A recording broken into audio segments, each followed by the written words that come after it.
Welcome to the Cozy Little Library today with your Clean Reads Book Buddy. Today I'm bringing you all the clean, cozy fall books.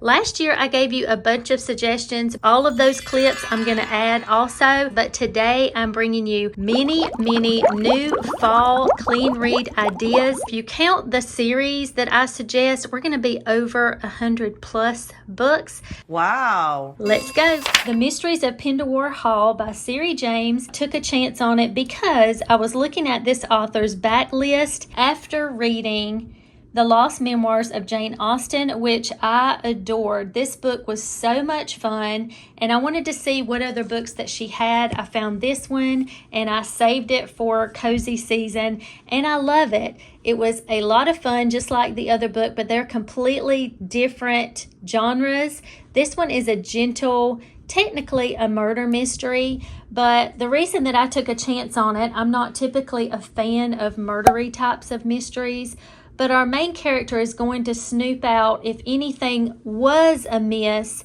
of someone that passed away several weeks ago. So when she gets there, like the crime doesn't happen after the fact. There is a whole lot of talk though about, did this person take his own life, or was there something nefarious going on? So what's really cool about it is our main character goes to sniff this out, see if anything was amiss, and she goes as a governess to a dark stone castle of the Cornwall coast. It's overlooking a stormy sea. The new owner is a brooding, injured, grumpy naval officer. There's a mermaid curse. There is a learning disability that is represented that's done very well. And yeah, so it's kind of Jane Eyre-ish meets Beauty and the Beast. Okay, so it was a lot of fun. I very much enjoyed it. It is book number 1 in the audacious sisterhood of Smoke and Fire. When I think about classic spooky autumnal stories, it makes me think about Washington Irving's Sleepy Hollow. So I was excited when I found out last year that Guideposts had Love's a Mystery in Sleepy Hollow, New York. I was so excited, had to check it out and realize this is 2 novellas in one book. Gabrielle Myer writes the first story, which is a historic novella. The second one is a contemporary one by Ruth Logan Hearn. They are so good. So good, in fact. The first one especially. We all enjoyed. My Patreon members, we read this together last year. We loved the historical story. So when I realized that I neglected to add this to my Goodreads, I decided that I was going to reread it again this year, this week, and reread the first story especially. And the first story is about when a strange man shows up in Sleepy Hollow and claims to be the brother of Ichabod Crane, and he accuses a man of being the reason that his brother Ichabod has gone missing. If you know the story of Sleepy Hollow, then this is resonating. But his young adult daughter, Hanny, takes up for her dad and says there's no way that he had anything to do with it, and she wants to get to the bottom of this, where there just so happens to be a new to town handsome schoolmaster. Again, if you know the story, it is so cute. The only thing wrong with this story is that it was too short. I wish so badly that it just went on and on. Now, the other story, 200 years later in Sleepy Hollow, a modern story, is about Tess coming back to Sleepy Hollow to help her gran in her grand's soup shop, and there's some mysterious things going on. She's trying to make sure that her grandmother hasn't been scammed, and her handsome crush from high school shows up and wants to help as well. Super cute. Highly recommend. This is book number 1, actually, of 12 books in a series by Guideposts called Love's a Mystery. So each one is Love's a Mystery in different places. I believe they're all in the U.S. And as of right now, they are all on KU. Charles Dickens, to me, his books just, most of them feel like fall. This book, of course, a Barnes & Noble collectible, just feels like fall. You can see the stories that are included in this one. All of these, except for this one, of course, remind me of fall. They just all have that vibe. His books are long. So if you're going to read a Dickens, it would be great for Victober, that's happening in October, a Victorian novel. They would all be great for fall. William Shakespeare. Now this has all the complete works, all his poems and plays. I have not read everything, obviously, but what I have read just feels like fall. Romeo and Juliet, Taming of the Shrew. I personally think that one work of Shakespeare that's perfect for this time of year is Hamlet. I just read it for the first time back in July. I can't believe it took me this long. But of course, it's a famous tragedy play about a Danish prince who is super moody. He's very dramatic. There's a ghost. You can't do Shakespeare tragedies without a little gore. I don't enjoy that part, but a lot of it I thought was very entertaining, very fun, and I thought a lot of it was funny. The humor was unexpected. I didn't know that that was in there, and I really, really enjoyed that part. So if you've been wanting to read more Shakespeare, highly recommend reading Hamlet. Seeking Persephone by Sarah M. Eden. I happened to find this book in a free little library. I almost didn't grab it because the book cover is, you can tell it's really older and it's an odd shape. But then I noticed, okay, number one, Persephone. Okay, mythology, is that a coincidence? Then I noticed the dark, foreboding castle manor back here. And then I noticed the author name. I've never heard anyone speak of her books. I recognized that she is often added as a related author to some of the group of authors that I love so much, and that Joanna Barker, Megan Walker, Sally Britton, she's often kind of paralleled with them. So I took a chance, I brought it home, and then I got home and read the synopsis on the back. Just listen to this. So many buzzwords. When Persephone Lancaster receives a marriage proposal from the ill-tempered Duke of Kildare, she refuses and then reconsiders because there's an obscene amount of money that would save her family. With her characteristic optimism, she travels to the far reaches of Northumberland to wed a greatly feared stranger. Lodged deep in a thick forest infested with wild dogs, the Duke's castle is as cold and forbidding as the Duke himself, a man with terrible scars on his body and his soul. Now, I did not catch the nod to the famous Disney movie that this is referring to, that is, Wild Dogs in the Woods, a sweet, optimistic heroine. You've got an angry hero that has scars. He thinks he's ugly and he's very angry. Okay, are you getting it? He's trying to protect his heart, but he's challenged because of his growing attachment to his lovely, gentle bride.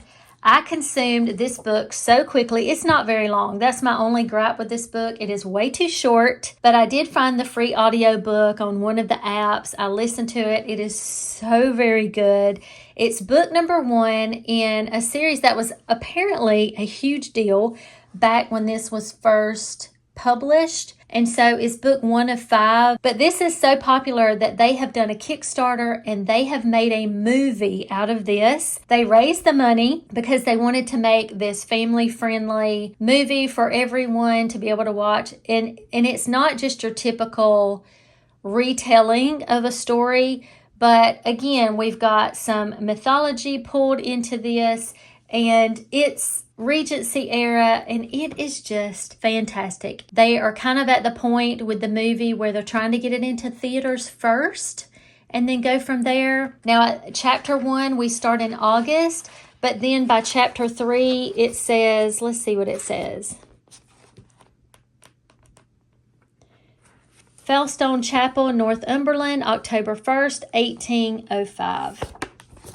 I highly, highly, highly recommend this book. I want to get the newer cover, and I've already ordered and have on my TBR shelf book number 2 in this series, and can't wait to read all the books. The Silent Governess by Julie Klassen. This is an old one published back in 2010. And while it's not my favorite Klassen, it is very exciting. It is perfect for this time of year. It starts out with a prologue, and then by the time you get to chapter 1, it says it's 12 years later, November the 1st, 1815. I'm going to read a little bit, then we're going to talk about the synopsis a little bit more. Heart pounding with fear and regret, Olivia Keene went as fast as she could, though hellhounds were on her heels, as though her very life depended upon her escape. Fleeing the village, she went across the meadow, bolted over the sheep gate, caught her skirt, and went sprawling in the mire. The bundle in her cape pocket jabbed against her hip bone. Ignoring it, she picked herself up and went on, looking behind to make sure no one followed. Ahead lay Chedworth Wood. The warnings of years echoed through her mind. Don't stray into the wood at night. Wild dogs stalk that wood, and thieves and poachers camp there with sharp knives and sharper eyes looking for easy game. A woman of Olivia's 24 years knew better than to venture into the wood alone, but her mother's cries still pulsed in her ears, drowning out the old voice of caution. The danger behind her was more real than any imagined danger ahead. So she believes that she is guilty of a crime and that she needs to flee home. And what happens is she ends up getting to this grand home. She is hiding in the shadows, and she overhears a huge secret of Lord Bradley. And when she does, it says Olivia Keene is fleeing her own secret. She never intended to overhear his. Now that she has, what is he going to do with her? He is convinced that he cannot let her leave because he's scared that she's going to share this secret that she overheard about him and that he is going to be ruined. And so he convinces her that she has to come and be the governess there. Well, she's desperate with nowhere to go, so she agrees, and so on and so forth. It's a little bit kind of warped reality, if that doesn't bother you. Like, there were just some unrealistic things to me. And at the beginning, trigger-wise, there's just violence-wise, a man kind of goes after her. It's over very quickly, but he kind of goes for her throat and does something. But besides that, the writing is wonderful. There's a lot of great scenery. I'm going to read one other part that I love so much. Wearing capes and gloves, Olivia and Doris followed behind as Andrew and Audrey tore down the path through the wood. The autumn air was crisp, the wood a colorful fresco of flaming brown and orange beechwood trees, orange-red rowan trees, and the puckered berries of hawthorn. Leaves fell and twirled to the ground, revealing more of the pewter-gray branches drop by drop. A pheasant skittered across the path from the direction of the river, and a dipper's squealing call. I just love that. So anyway, very interesting, very exciting, The Silent Governess. The Girl in the Gatehouse by Julie Klassen. I love this book. All the stars. This sums up a lot. Mariah Audrey lives in seclusion with her secrets. Will an ambitious captain uncover her identity and her hidden past? So she is banished from home, and she is able to live in this tiny little gatehouse that is off to the side of this massive estate. And she does what she has to take care of herself and her loyal servant. And she writes books in secret. So she writes anonymously. So I love that. There are nods to Jane Austen and so many other things. And it's just a lot of fun. Then we have our hero is a naval officer who has something to prove. He is returning back to England after he finally has become successful and wealthy. There is a lot of dysfunction in his family, and so they try to stay away from each other, but she's very mysterious. There are things going on next door on this side of her with, I won't say what it is, but there's something near her that has a lot of people, and there are some really kind of wild things going on. She's trying to uncover, she's trying to write, she's trying to stay in secret, and then this naval captain comes back home and he's on this other side of her. He brings friends, and there's just so much going on, but it's slow and it's cozy and it's mysterious, and you think you know what's going to happen with both sides of her and within her own home. And it's just sweet. It's cozy. It's mysterious. Love it. The Mysteries of Udolpho by Anne Radcliffe. I am so excited that I got to read this book last year. Finally, I've been wanting to read it for a long time. Jane Austen made me read this book. Northanger Abbey made me read it, and I'm so glad I did. It was so very good. Very intimidating. It is a chunky monkey.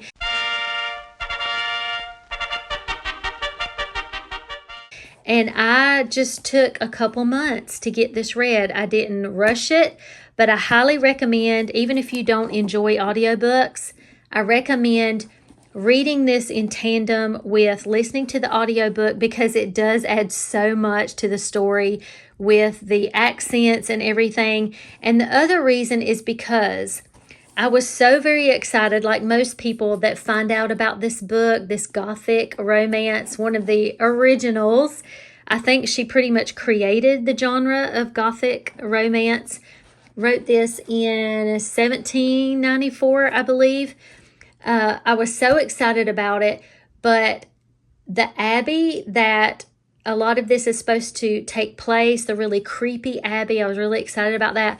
It takes a very long time before they get to the Abbey. Now, the writing leading up to that is beautiful. I loved it, but just to encourage you, it takes a really long time. And I think the audiobook really helped that long initial stretch of a journey that our main character Emily and her dad go on, and another fella that she meets.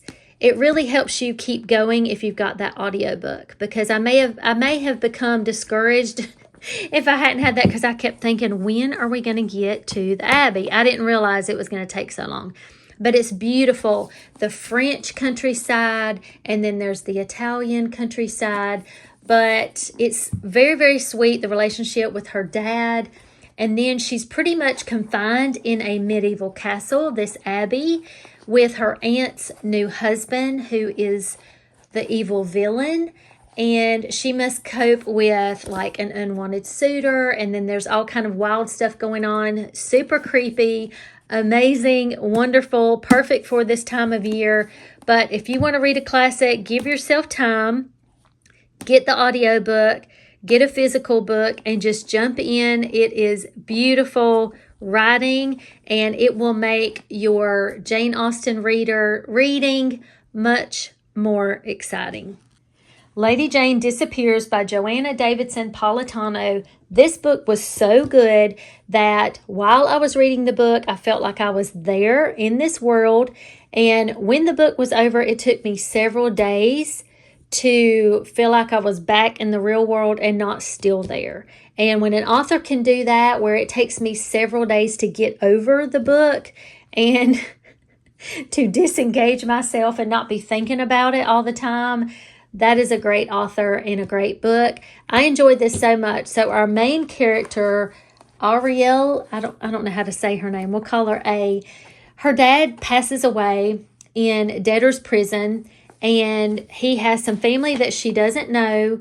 And then he has this famous pen name, supposedly. And up until the end of the book, you don't know, was he really this famous author, that had a different name? Where has her mother been all this time? Did she pass away? Did she not? Is she out there somewhere?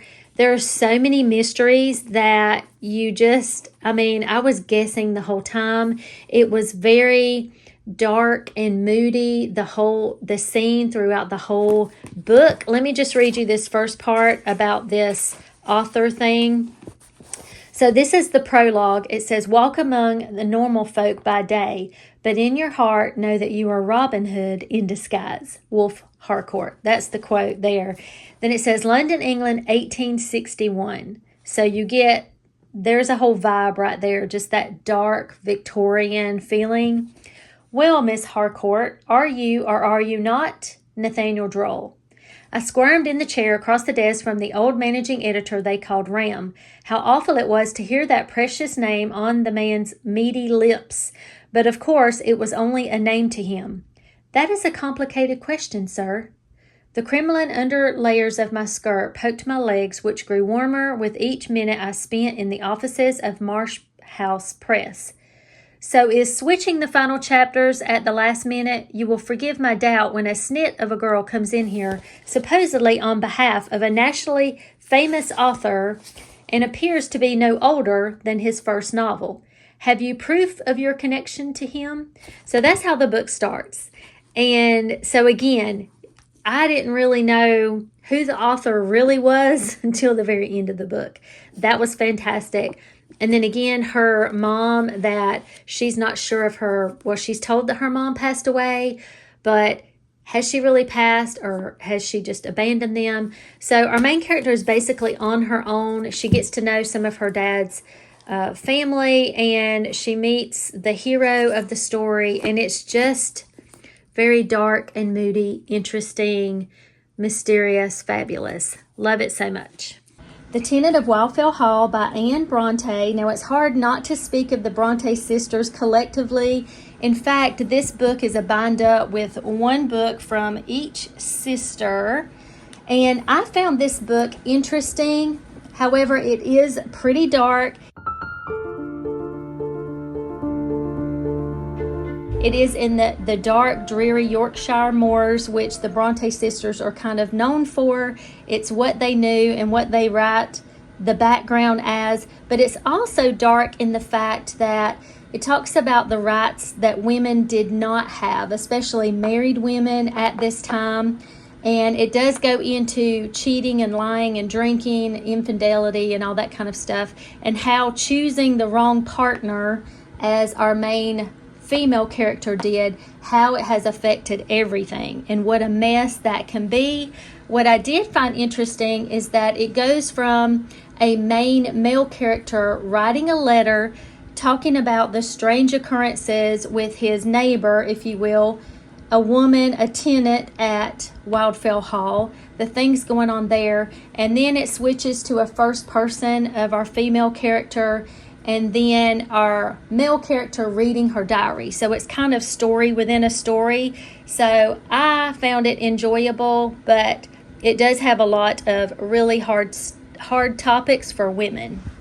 A Rumored Fortune by Joanna Davidson Politano. To me, this was a perfect, gentle mystery.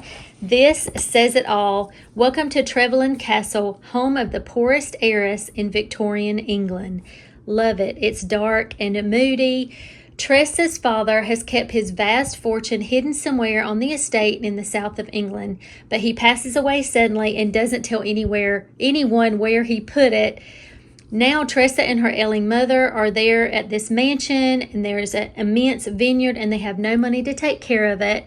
And it doesn't take long for opportunists to show up at the estate under the guise of offering condolences. So Tressa knows what they're up to. She's trying to find the treasure before anybody else does. And then she has to call on and rely on help from the rusticated vineyard manager that's there, handsome man. And it just was so interesting. There's a lot of parallels between the vineyard and scripture, Jesus being the vine. This is a beautiful Christian historical fiction, and I thought while it does deal a lot with grief, the whole parallel with scripture and everything to me was very comforting, and I loved it. The Curiosity Keeper by Sarah E. Ladd. This is one of my favorite authors, Christian historical fiction. This is about the fourth one she ever published, and it's book number 1 in the Treasures of Syrie series. Our main character is the daughter of a curiosity shop owner in Victorian London. Need I say anything else? And she is dealing with him. Her father is pretty mean. Her mom has abandoned them, so she's dealing with all of the harsh things that she's got to deal with. Our main male character is the second son of a wealthy man. He wasn't planning to inherit anything. He is the village apothecary, and he loves it. but his dad is quite hard to get along with. His dad also is one of those wealthy people that collects all these curiosity, odd, obscure items. And he had this very valuable ruby, but it goes missing. There's a robbery, and that brings our two characters together. And it is what you would think that a Victorian era London story would be, but I very much enjoyed it, very, very much. There is one little part where something happens and a person comes after her and does this not extremely violent thing, but does harm her a little bit. So I'll just let you know that. Other than that, it was very gentle. I very, very much enjoyed it. I wanted to mention the Secrets of Ormdale series by Christina Baehr. There are 5 books in the series. I am currently on book number 4, so I have not read book number 5 yet, but based on all the other ones that feel very autumnal, very dark, Victorian, very cozy. It is a Christian cozy fantasy. It is very hard to describe it because it is unlike anything that I've ever read before, but the books are very, very interesting. They are all about a Victorian clergyman's daughter, Edith, and their connection with dragons, salamanders, reptiles. There are some ancient beasts, some curious things going on, and each of the books so far have all had a different theme. I have definitely loved, I would have to say book number 3 is my favorite, and I am partial to Arthurian stories, all about King Arthur. Camelot. So that one has been my favorite, but they have all been so good, and I'm very curious about book number 5. They feel very cozy for the season, and I would highly recommend. Shadows of Swanford Abbey by Julie Klassen. As always, her book covers are just gorgeous. You can see the cloisters here in the monastery. This says, Agatha Christie meets Jane Austen in this atmospheric Regency tale brimming with mystery, intrigue, and romance. Now, I don't typically read murder-based mysteries. I stay clear, but I tried this one because of the author and Jane Austen being brought out. There were nods to Northanger Abbey. I love Northanger Abbey so much. My favorite thing, though, was all the literary references of Northanger Abbey, Dickens, Elizabeth Gaskell, of course, lots of faith in scripture. I liked all of the snooping around the dark, spooky Abbey, especially the secret staircase that was mentioned. Now, this technically happens in March, or it starts out in March, but it's misty and it's a mystery, and it just feels more fallish to me. There's a hooded woman that's sighted. There's a story about All Hallows Eve. I think that a lot of people would enjoy this because it is a gentle, not gross mystery. The Maid of Ballymacool by Jennifer Deibel. I love this book mainly because I love this main character, and it starts in September 1935 in County Donegal, Ireland. Our main female character, Brianna, has been left pretty much on the doorstep of this boarding house for girls when she's very tiny, and she doesn't have any family, so she knows that she'll always be working there as a maid. But she consoles herself by going out into the Irish woods and finding treasures. Then she hides them in the floorboards under her bed because that is the only thing that she owns for herself. Even though she is a young woman, she has nothing else to speak of. And so that's how she consoles herself. But then we have Michael Ray, the son of local gentry, who is sent to Ballymacool to deal with his unruly cousin and finds himself drawn to Brianna. And he starts helping her find out, kind of go into the mystery of this treasure that she finds out in the woods. I was going to read just a tiny little excerpt at the very beginning. So violence-wise, the very first sentence, Brianna is being slapped in the face by the cruel female headmistress of the school, but that's the only violence in the book. There's something mentioned near the very end about something that did happen to someone, but it's very brief. But she's been slapped by this mean Mistress McGee lady, but yet while the woman starts fussing at her, she starts daydreaming.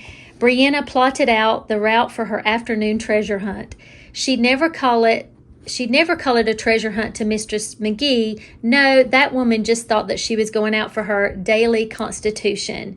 And so she says that Maureen McGee, the headmistress of Ballymacool House and Boarding School for Girls, saw to it that Brianna was reminded of the depths of her station daily. Nothing befitting a lady befitted Brianna.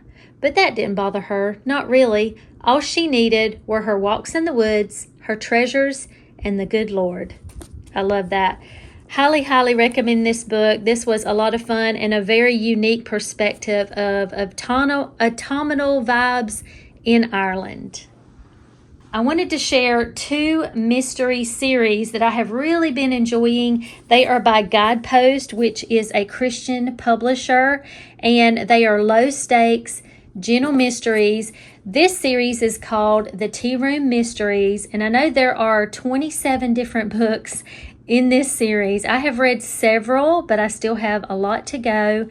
There are different authors, and each one of the books, it's in New England. These 2 ladies are in Maine, and so you'll have a spring book and then a fall book, and it goes through all of the seasons about 3 times, it seems, within the whole series. But these 2 ladies, they are widows, they are cousins, and they decide that their new adventure is to open a tea room. So they buy a Queen Anne Victorian home. They turn the bottom part into a tea room, and they live in the upstairs part. And it's so charming. It has that New England charm. And they just think that they're going to have a quiet life on the lakeside, in their lakeside home. It says, expecting their life to be quiet and uneventful, they're surprised to find themselves drawn into baffling mysteries. So they become just these amateur sleuths, all these mysteries. Again, very low stakes, very fun. All of this stuff falls into their laps, and I have really, really been enjoying. So this is book number 1. I'll just show you some of the covers. So we've got a fall one. This is one more in the summer. You can see how each one, when they originally wrote them, they wrote them through the seasons, in all of the seasons. Of course, this is a winter one. And then they're just so charming and fun. I have really, really been enjoying them. But the other one is Secrets of Mary's Bookshop. Again, New England charm. This one is about one lady who is a widow, and she and her husband had always dreamed of opening up a mystery bookstore. So lots of talk of Agatha Christie and other mystery writers of old. And Mary just has all these mysteries kind of fall into her lap as well. This one, Reading the Clues, is about something that's going on with her sister, and she really starts sleuthing, finding out. Again, very low stakes, really charming. These main characters are a little bit older. Our main characters are, of course, they have characters of all ages that are in and out of their lives, but I am thoroughly enjoying these mysteries. Kingdom's Edge is book number 1 in the Kingdom series by Chuck Black. You can probably guess this has all the King Arthur vibes. Around King Arthur's time. King Arthur? But it also has a Christian message, real subtle in the background. This series in particular is about a king and his son wanting to save the kingdom with loyalty and bravery and faith. So the Christian vibe is really there as well. And what's neat about this author is that he started this series so that his kids could fall in love with the Old Testament. It has been said that it is the Pilgrim's Progress for the Xbox generation. This is another one of his. So wonderful, so engaging, but then you have that allegory to the Christian faith as well. If you Google author Chuck Black, you'll see that he has several of these kinds of series. The Cairo Curse is kind of like Clue meets Indiana Jones. Indiana Jones. Book number 3 is when they go to Italy. It's supposed to be a vacation. They get invited to this island, to this wealthy man's home. So they're kind of sort of trapped there, and then some bad things start happening. Really cute stories. So I definitely wanted to give you that idea. A super cute, light-hearted story that has great fall vibes. The Cleaver Castle series by Sally Britton. The books are just over 200 pages, so they're very quick read. They're on KU, or they were. her. The audio is awesome. Book number 2, though, starts in September, and all the cozy vibes that it gave with the descriptions of the outdoors surrounding the castle, it was just wonderful. Highly recommend. The Legend of Sleepy Hollow by Washington Irving, of course, is about Ichabod Crane, who's a school teacher. He comes to Tarrytown just wanting to educate young minds. He's very gullible. He believes everything, including a lot of the local stories about ghosts in the woods. Well, he has to travel through the woods on his way home, and he gets very, very frightened. So he sings, "What is that dark, menacing figure riding behind him on a horse?"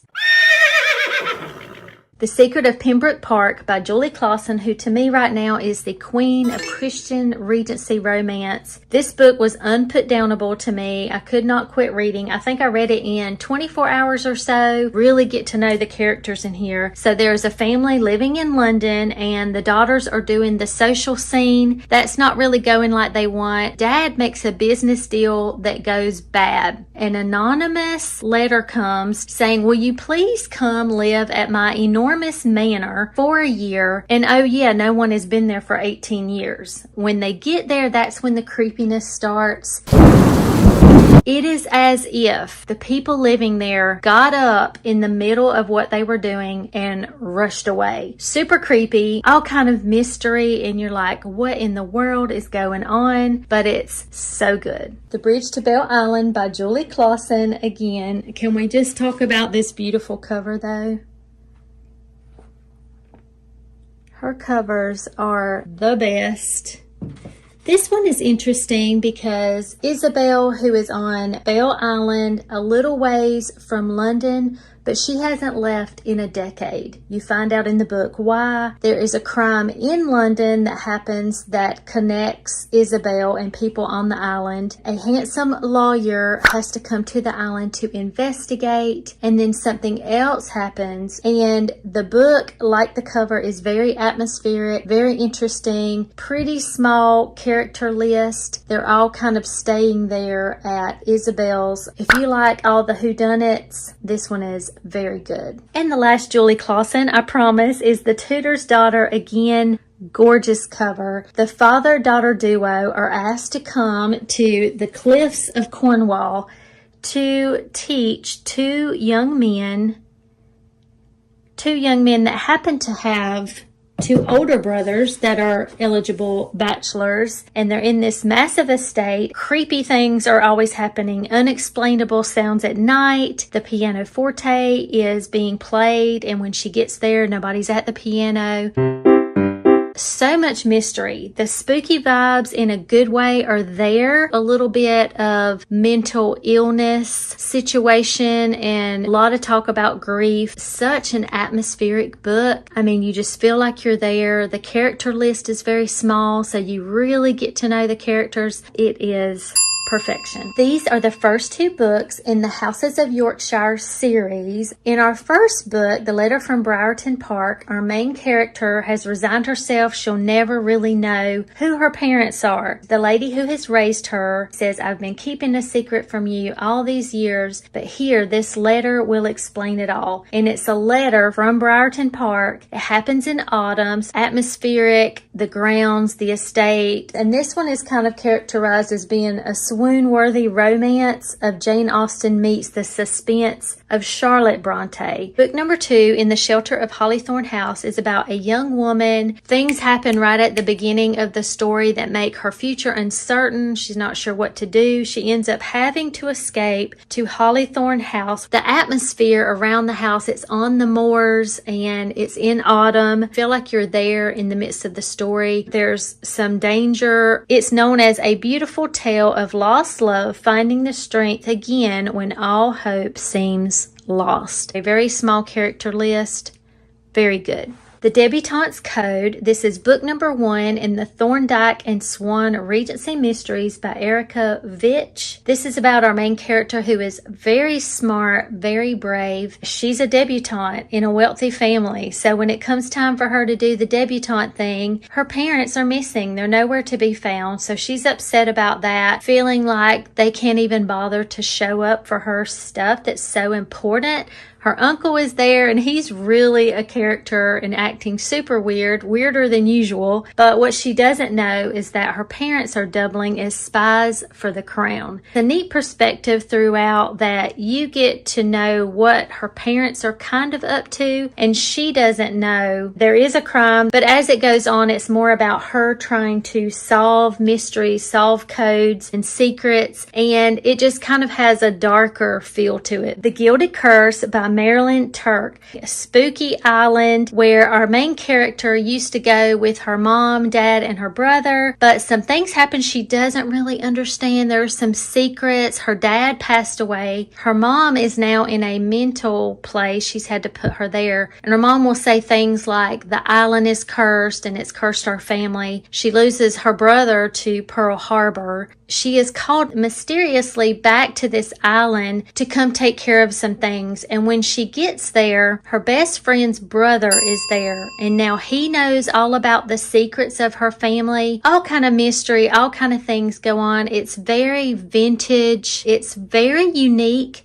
and very interesting. Between the Sound and Sea by Amanda Cox. This is about a lighthouse that has a lot of World War II history that's very mysterious. There's a legend about the lighthouse keeper and his daughter. They both went missing. A girl is having some issues in her town. She just needs to get away. So her best friend talks her into accepting a job restoring this lighthouse on this island far away from where she came from. And everybody thinks that the daughter is haunting the lighthouse and the island, and there's lots of crazy things that go on. Very atmospheric, little tiny bit spooky with the lighthouse, but it's so sweet, so good. Let's talk about our middle grades. We're going to start with The Hidden Staircase, Nancy Drew, book number 2. I really enjoyed this one because it's a little bit of a spookier mystery, but Nancy's friend Helen asks her to come and stay with Helen's aunt because there are some unexplainable things going on, like untraceable music, creaks in the night, furniture moving on its own. Is it a ghost? Is it not? It's a ghost!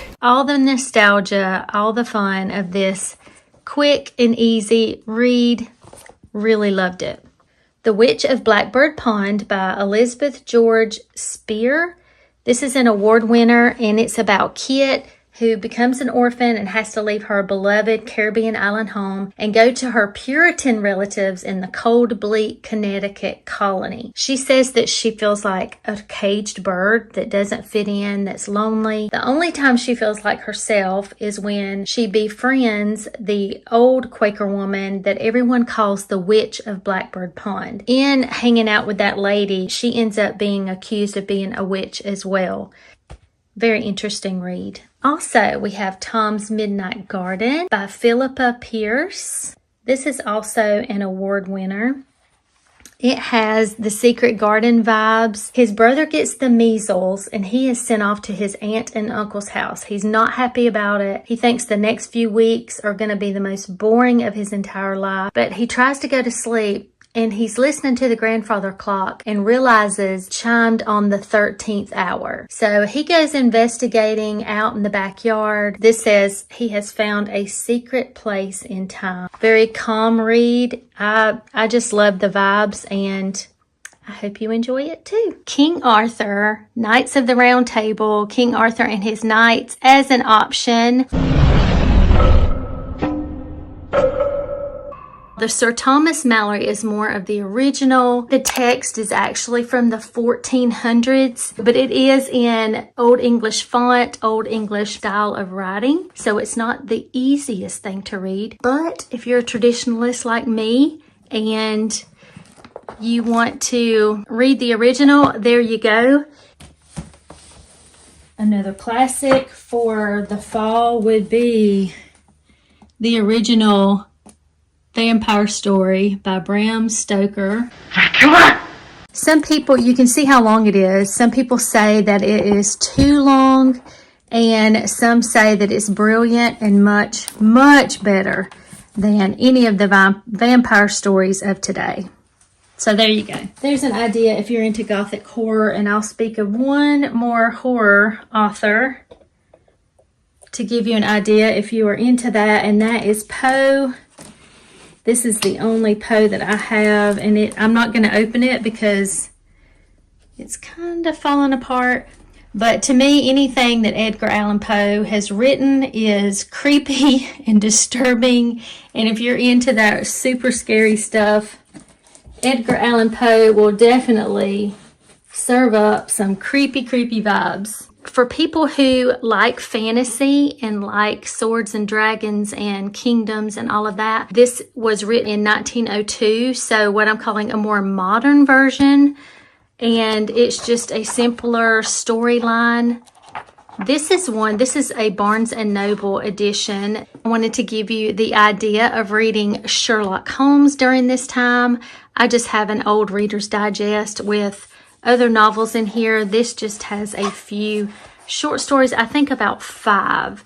So Sherlock Holmes, of course, a beloved fictional detective from London. Very effective, my dear Watson. I believe he wrote 4 full-length novels and then over 50 short stories. You might want to look those up or see what your library has to see if you like the writing style. Or if you have read it before, I just wanted to remind you of it being an option. One story that I love is Northanger Abbey by Jane Austen. May I suggest, if you have never read a Jane Austen, read this one during this season when it gets good and cozy and dark and it's a gothic-y day. The main heroine in this book believes that she's in a gothic novel. So it's very cute. If you know Jane Austen's humor ahead of time and you know she's kind of poking fun of the books of that day, I just love Austen's sarcasm that comes out in her stories. Love the heroine in this story, and she does end up in a gothic abbey. But I highly suggest this book. Take your time, and I think you'll love it. Rebecca, it was written in the 30s, and it's about a woman who marries a wealthy widower, but when they get back to his mansion in Cornwall called Manderley, house is haunted supposedly by his former wife who passed away. It's just a real kind of creepy story, but in a good way. Hey, okay. If you are into thrillers and you want to read some classic thrillers, then I could suggest Mary Shelley's 1818 version of Frankenstein, of course, about the man who creates a monster, technically gothic horror. And another original is the story of Jekyll and Hyde. I think a lawyer from London is investigating. There's just some strange occurrences between his old friend Jekyll and a criminal named Hyde. And if you don't know the premise of the story, I won't say anything else. I'm sure you do. Wow, talk about Dr. Jekyll and Mr. Hyde. Giving you some ideas. Speaking of grim and gruesome, Grimm's Fairy Tales is another idea. If you want to read some original text of some fairy tales, pretty crazy, and you're like, these are for kids, but yeah, this is a vintage copy. I'll try to link as much of this as I can in the description if you want to check some of these stories out. Just giving you some ideas. Another dark and moody classic to read during this season is Jane Eyre by Charlotte Bronte. Our main character has a very bleak start. Her parents pass away. She becomes an orphan, has to go to her family. Her aunt is very mean to her. I will mention trigger-wise there is some abuse there. She's with them about a decade. And then she's sent to a boarding school, orphanage type situation. That's where I'm going to stop because I don't want any spoilers. Like I said, it's very dark and moody. Now, I will suggest the audiobook while you also look at it with your eyeballs. Otherwise, you may get kind of lost in the weeds. I think you would enjoy it on a dark and moody day, curled up with a blanket. Yeah. Anne of Green Gables by L.M. Montgomery. You can see the 2 versions that I have. Anne is like a hug in a book. If you have not read this book yet, I challenge you to read it. My name is Anne Shirley. Anne spelled with me. Especially during this season, I'm sure that you've heard all of the quotes from Anne and what she has to say about October. She loves all the seasons, and you hear a lot of that from her. And while it's not free of sad moments, I mean, she comes at the very beginning as an orphan. You don't want me because I'm not a boy? But it's worth it to just hang out with Anne and her liveliness and the beauty that she sees all around her, the words that she chooses to say about everything. She's very stubborn. She gets in trouble because of her mouth and because of her rash decisions. Such an uplifting story. If you haven't read it, please do so and let me know. I would love to hear your thoughts. Pride and Prejudice by Jane Austen. This may be a controversial opinion, but I feel like it's mostly like fall. It does cover all the seasons, but it just feels cozy, funny.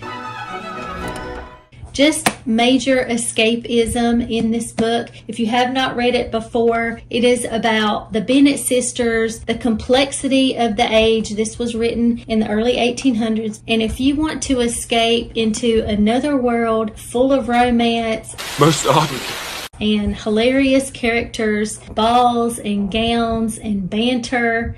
Do you dance, Mr. Darcy? not if I can help it. I do recommend it as a first Austen option, only because the story does get going really fast and you're kind of pulled into the plot. And for that reason, I would highly recommend this book to read for fall. Little Women by Louisa May Alcott. Heartwarming, huge hug of a book. You can't get any more cozy than reading the lives and the coming of age of the four March sisters. This covers a year's time span where their dad goes off to the Civil War, and you see the girls growing and changing and the character arcs of all of them. Of course, all the sisters are completely different. Just their interaction with each other, the sacrificial love that Marmee has for not only them, but people in her community, the things that she does. You fall in love with these women. So if you have not read this book, I highly recommend it. You won't be disappointed.